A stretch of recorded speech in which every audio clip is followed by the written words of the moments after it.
Police in Northport, Florida say they are saddened and heartbroken to learn Petito was found dead. Authorities revealed Sunday afternoon that they believe they have found remains of the Blue Point, Long Island native in Grand Teton National Park in Wyoming. The cause of death has not been determined. 22-year-old Gabby Petito was reported missing over the weekend. Her last location is believed to have been in Wyoming. I'd like to report a domestic dispute. I'm right on the corner of Main Street by Moonflower. We drove by and the gentleman was slapping the girl. He was slapping her? Yes, and they drove off. The white van, Florida license plate. Okay, you said it's a white van? White Ford Transit. New body cam video was released today showing the missing Long Island native's encounter with police a few weeks before she vanished. I'm choosing not to cite you today, so you are not going to be charged with it. Police concluding it was not a domestic assault, but a mental health crisis. On August 25th, Gabby called her mom to say they were in Wyoming. To the shock of her parents, Gabby's fiancé returned home to Northport, Florida. Gabby was not with him. Did he harm Gabby? Because if he did, then he stole her car and drove it across state lines. Gabby's father, Joe, is fuming, learning that Laundrie has never uttered a word to Gabby's family about her whereabouts. Laundrie is reportedly not cooperating with authorities and has hired a lawyer. This just in, the FBI saying tonight they do not know the whereabouts of Brian Laundrie. Laundrie hasn't been seen in days. His family told police he left on Tuesday and on Friday reported him missing. That's when police and the FBI were seen searching the Laundrie family home as about 100 people were gathered outside. Where is Gabby? Where is she? By air and by land, police conducted a massive search for Laundrie. Four-wheelers, canines, drones, and more than 50 people from multiple different law enforcement agencies searching 25,000 acres for Brian Laundrie. He left with a backpack telling his parents he was going to the park. New developments in the disappearance of Gabby Petito. The FBI is now searching the Florida home of her fiancé, Brian Laundrie. Northport, Florida police and the FBI spent much of Monday morning searching and removing evidence from the home of Brian Laundrie. Police, search warrant. Laundrie's family told authorities they haven't seen him since September 14th. The spokesperson for the police department told CBS News he is confident they will find him. We sat down with Gabby's father, Joe Petito, for his last and only in-depth interview before the tragic discovery of a young woman was made. Gabby Petito never goes outside. Do you have a theory about where she is? I have a gut feeling and I have a thought in my head. The gut feeling's my fear, and I'm using the thought in my head as my focus. It's too long to not have anyone speak to her. He leaves and drives home without her. What do you say to yourself about that? I got a lot of questions. What happened with the van? Did you clean it? Did your parents help you clean it? Did they help cover up a crime? I got a lot of questions. Until I get my daughter back, I don't give a damn about the questions. I gotta get my baby girl back. Would you expected him to say, I'm leaving and coming home without your daughter? Gabby's 5'3", maybe 110 pounds. You think it's okay to leave a young 22-year-old person in the middle of nowhere? Whatever the problem is, however the scenario is, I teach my son and my youngest son and Gabby to stand up for your mistakes. All right, if you do something wrong, you apologize and you take what's coming, because that's what decent people do. What was your reaction when you heard he was refusing to speak to the police? I screamed. My wife couldn't even console me. I thought the worst. That's my baby. When was the last time you saw my daughter? Tell me that, because that would be our starting point. Instead, he gave me the number to his attorney. That's not like someone who loves you. If you love this person and she's your fiancé, then you should turn around and, I don't know, lead the darn charge. But he's sitting there behind his mom like he's 4 years old. If she's hurt or worse, I hope they get what's coming. And that includes his folks. Because I'll tell you, right now they are just as complicit in my book. Do you believe Brian has hurt your daughter? Yeah.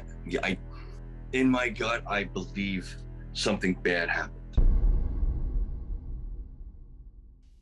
Well, I have spoken with Gabby's father, Joe, since his daughter was found. Obviously, he's heartbroken. He and I have spoken professionally. We've also spoken just dad to dad. He says he really wants to focus on celebrating Gabby's life, not mourning her loss. And he wants everyone to know that he is so touched and moved by the outpouring of people from all over the world who came forward to support the search for Gabby. And he wants me to thank them as he waits to bring his daughter home. And today, as Gabby's family waits for answers about what happened to their beloved daughter, we're going to be analyzing the voices, the body language, looking for any hidden clues in videos of her final weeks, final days alive. I'm joined first by my good friend, Nancy Grace, host of Crime Stories with Nancy Grace on Fox Nation. She has been reporting on this story and has the latest news. Nancy, it's so good to see you again. Dr. Phil, I only wish I could be with you in person, but I've been completely consumed covering this story. The very latest is this. You know, we heard that Brian Laundrie went out hiking in the Carlton Reserve. That's near Sarasota. Long story short, I've been in that area, and this is the rainy season. Let's just start with this, Dr. Phil. Typically, there is a lot of swamp, a lot of water, a lot of creeks in that Carlton Reserve, but in the rainy season, about 90% of the trails are covered in water. You want to tell me that he went out there hiking, and when he did not come home on day one, which was Tuesday, his parents weren't concerned? I got another question to throw to you. He's driving a Mustang. There is a ring of press around the Laundrie home. How did Brian Laundrie get out of that home in a Mustang and drive to Carlton Reserve? And nobody saw a thing.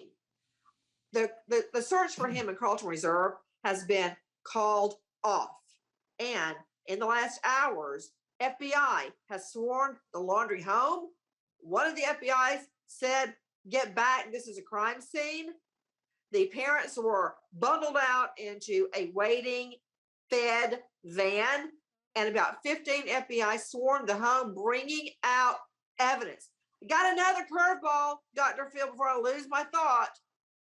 Has anybody seen him since September 1? Has he even been in the home? Because the sister went on national TV and said she hasn't been allowed to talk to him. Has the parents protected him from the police? They haven't talked to him. Has anybody actually seen him?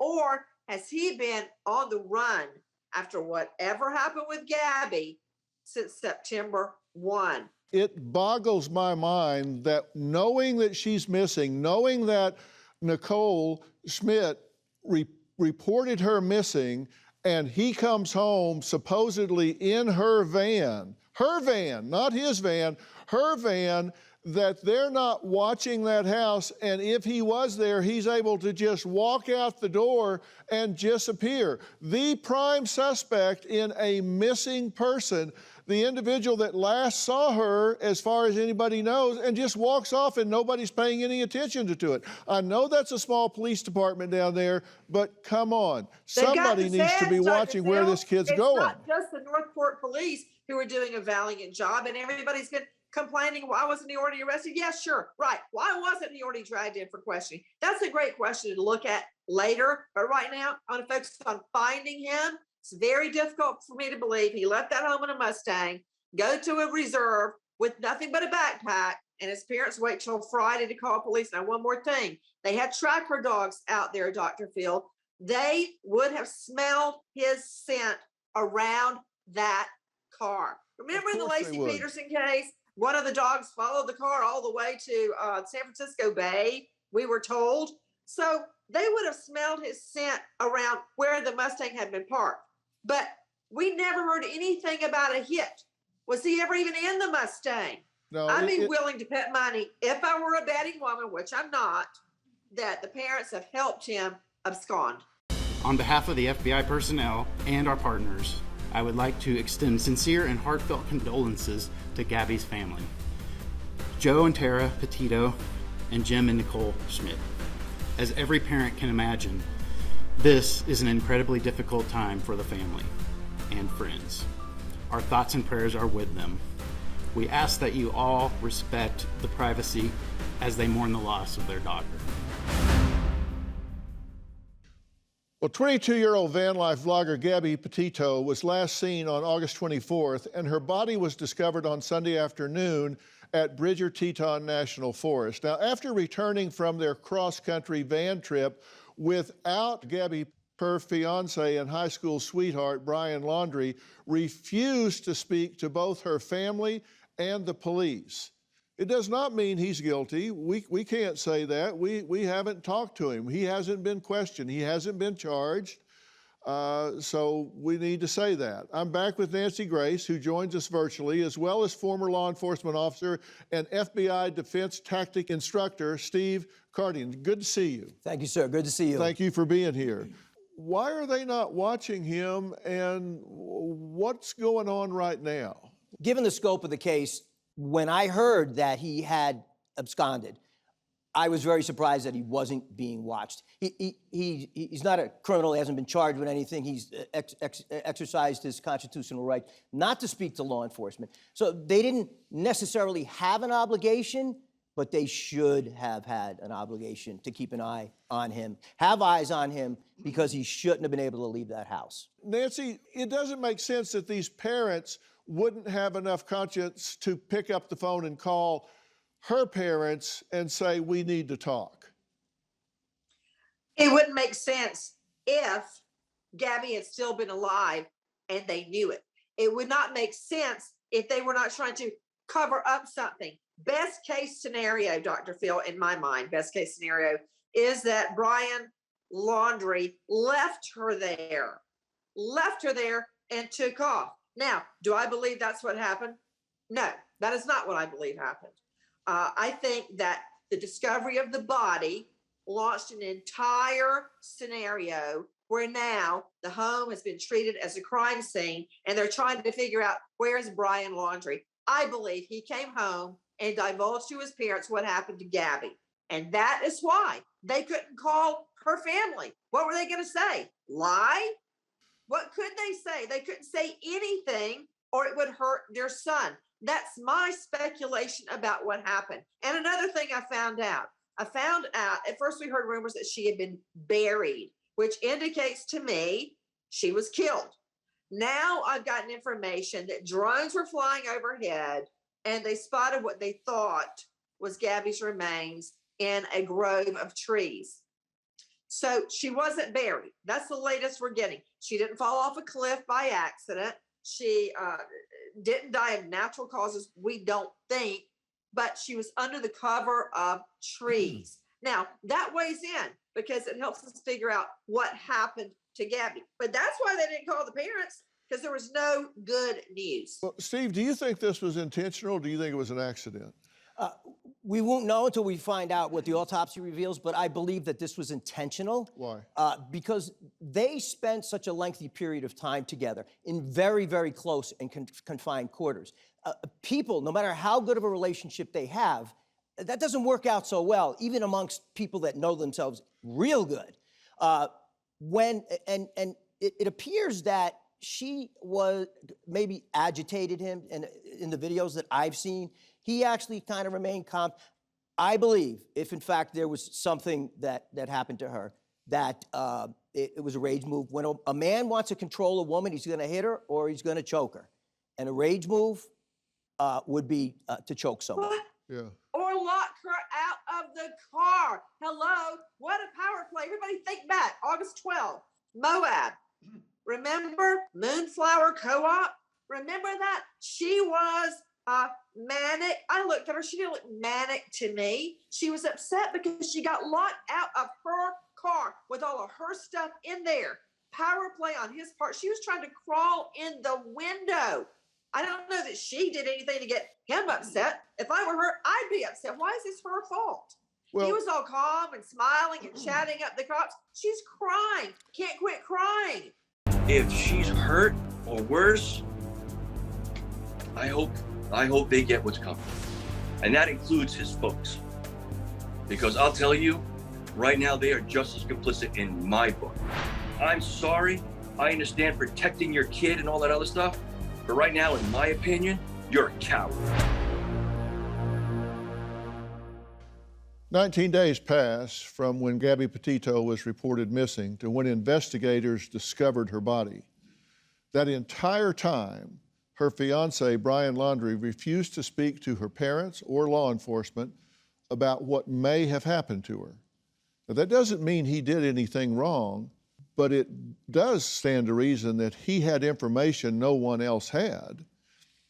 Gabby's father said because of Brian's silence, he had no idea to where even begin looking for his missing daughter.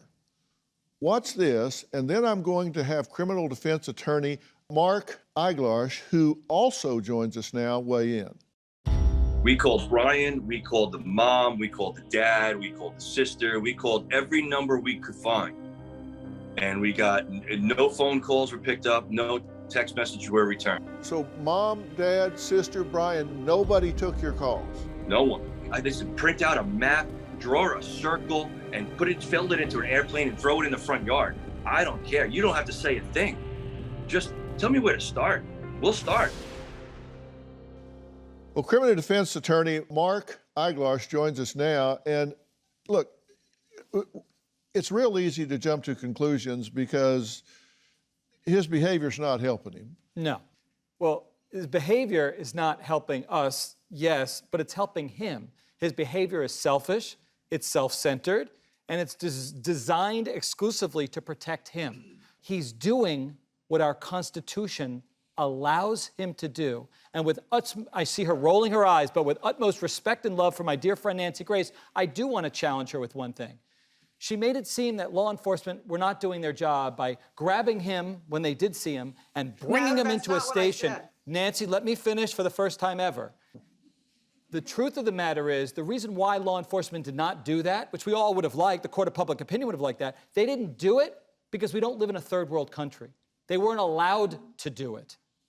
The Constitution protected him. He told through his lawyers that I'm not speaking with you. They didn't have cause to arrest him, but they certainly had the ability and the common sense to keep an eye on him so he didn't just disappear. Different story. Exactly. You're right. Why they didn't, I don't know. Okay, now Gabby's close friend, Rose Davis, did an exclusive interview with DailyMail.com where she made some extremely troubling allegations.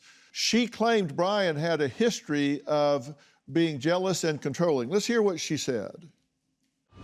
On the outside, he's very charismatic, so it seems very loving, and of course, like any relationship, there was arguments, and she'd come stay at my house when there was arguments just to like get away. Do you remember any one particular incident?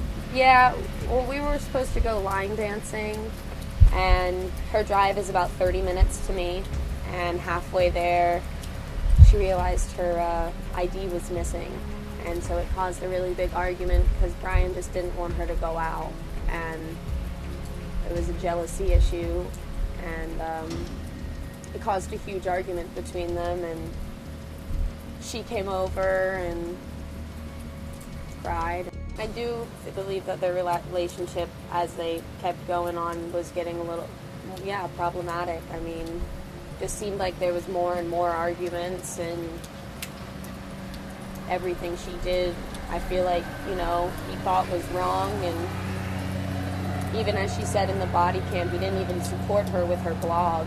So I've been building my website, so I've just been really stressed, and he doesn't really believe that I could do any of it. That in itself, made me feel like it just continued to get worse. I want to say, I looked at some of that footage with Joe Petito when I interviewed him right before the body was found, and he actually said that he hadn't looked at some of the body cam footage because he said, I just can't watch my daughter crying, certainly on the side of the road. So it was painful for him to look at, but he agreed to look at it with me. And in the police report filed, the officer stated, quote, "The male tried to create distance by telling Gabby to go take a walk to calm down. She didn't want to be separated from the male and began slapping him. And the whole idea was what Nancy had mentioned earlier, like she didn't want to be left on the side of the road. She didn't want to be excluded from the van. And you know, I looked at this whole pattern and I found 7 examples of why she may have reason to be concerned about being left. He left the engagement, which broke up right before they went on this grand tour of the United States. The engagement broke up. He left her out of the van and wouldn't let her in. He left her alone to stay in the van at night when he went to a motel when the cops separated them. He left her alone when he flew home to deal with storage buildings for 5 days. He left her when he came home without her to begin with. He left her family hanging, worrying, wondering what happened. He left his home and went missing. This guy tends to leave. If this ever goes to court, Phil, I watched an hour and 17 minutes of that body cam footage. As did I. And I believe I let the jury see that entire hour of 17 minutes because he comes across charming, controlling. This guy comes across smooth. Police released an hour-long body cam video that shows Gabby and Brian being pulled over and questioned by officers in Moab, Utah. Let's approach the screen here and let's look at this 4th one. All right. Let's just start playing this and then we can stop it when we need to. Right. What was the disagreement about? Right here. Okay, what do we This is the first time we've seen this up to this point. This is called the fig leaf, where you guard the groin area. People do that when they're insecure, when they're not sure what's going on, they're afraid, they're nervous. The first time doing something, being on TV or something, you'll see them, it'll go down here like this. He hasn't done this up to this point. They've gotten close to there.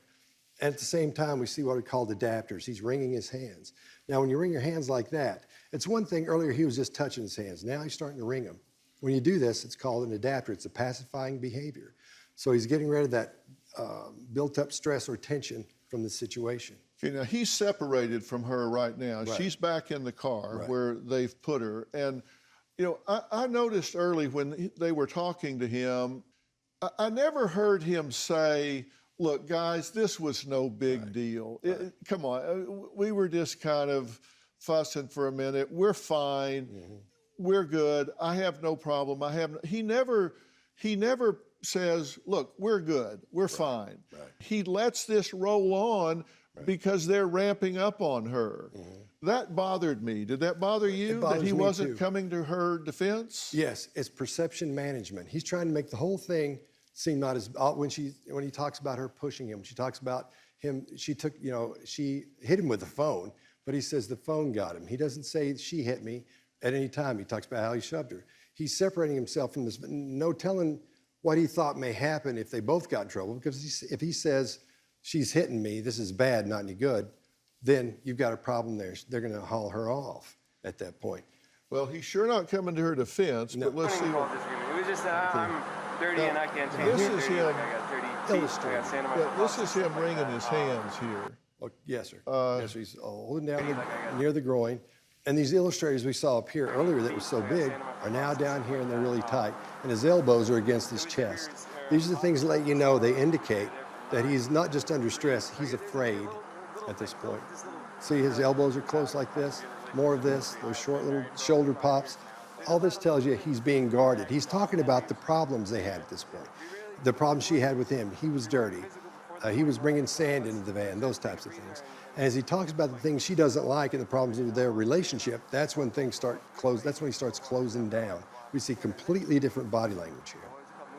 Yeah, because before he was much more open. Open, looking around. His cadence and his voice has slowed down a lot. Before it was a little bit quicker. His voice is lower. Okay, now here he is at the end. He's back now down here again. Yes, we have not seen that up to this point. Okay, and what's that tell you?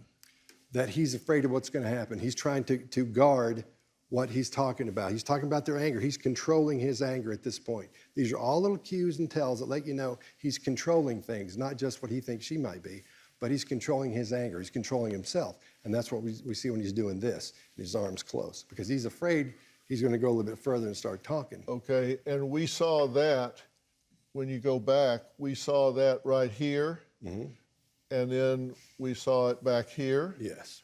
And then we saw it back here. Yes. In the beginning. So he hits that 1, 2, 3, 4 times throughout here. Right. Every time you see him talking about their problems, that's when he starts closing down. Being a controlling person is what I would grab from that. On August 27th, we got camera footage going through the Grand Tetons Park. This is at the Spread Creek dispersed camping area. And we came across a white van that had Florida plates. The van looked like it was pretty much kind of abandoned. We're approaching it up here on the left-hand side. This is most definitely Gabby Petito's Ford Transit van, but here it is on the left. And I slowed it down so you can possibly see it a little bit better. On August 29th, my boyfriend and I picked up Brian at Grand Teton National Park. He offered to pay us like $200 to give him a ride, like 10 miles. He did say he had a fiance and that she was back at their van. He then told us he's been camping for multiple days without his fiance. He didn't look dirty, he didn't smell dirty. Then he freaked out. He's like, nope, I need to get out right now. So we pulled over and then he's like, okay, I'm just gonna go find someone else to, hitchhike. Nancy, what do you make of that? He's picked up, he offers him $200 to go 10 miles, then he wants to get out. He says he's been camping numerous days, but he's clean. They say he looks like he's showered. What's he camping with, and why is he not with his fiancée? Everything that Brian Laundrie told the TikTok girl, as I call her, Miranda Baker, is a lie. I believe her. I'll tell you why I believe her. I have put, I don't even know how many thousands of witnesses on the stand over many, many years. Her story was rich in detail. She had her dates down, her times down. She looked right in the camera. She didn't have to think about, oh, what am I going to say next? No deviation, rapid blinking of the eye. I mean, your language, your nonverbal expert could see all that, I'm sure, plus so much more. She's telling the truth. Now, why is he out on a tarp on the Snake River and he's smelling sweet in that car? Because he's been somewhere else. I think at that point, Gabby's already dead. What do you make of this? Certainly, I believe her wholeheartedly as well. Why he left, who knows? Was he fleeing? Was he going to try and get rid of some evidentiary material? There was obviously a reason. Or had he gone somewhere and now he was trying to get to another destination? Yeah. Did you believe the TikToker as you looked at her? She seemed to me to be very authentic. As she speaks, she's doing what's called loping. As she talks, it's just loping right along, not stopping, thinking. And like Nancy was saying, she just, not only does she look that way because she is that way, she's showing you all the cues that say yes. She's telling a real story there. Mark, as a highly experienced defense lawyer, you mentioned before that he certainly has a right to not speak, and certainly is probably an argument can be made that it's in his best interest. But having spent a lot of my career on the defense side of the docket, I think about what's going to ultimately play out in front of a jury. Correct. And if in fact something bad has taken place that he's involved in, can he not buy an awful lot of goodwill if he does the humane thing, if he's transparent here? Again, we don't know that he did anything wrong. He hasn't even been charged. But wouldn't he curry an awful lot of favor if he stepped up and did the right thing? Yes, which is what I tell my clients, if he's got something to say. And that's why I do not believe that anything that could flow from his lips at this moment or before he went missing could have assisted him. Understand his failure to say anything to law enforcement or to the world can never be used against him in a court of law. It's right there in the Fifth Amendment.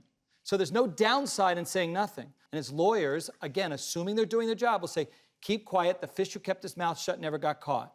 Keep your mouth shut, you murdering guy, and then we'll see what the evidence is. Yeah. I left out that murdering part. I wouldn't say that to him. Yeah. Well, Gabby's father, Joe, tweeted this image and caption as a tribute to his beautiful daughter, Gabby. It says, Gabby Petito, she touched the world. I would like to thank my guests today, Nancy Grace, Steve Cardian, Mark Eiglarsh, Scott Rouse. We are praying for Gabby's family.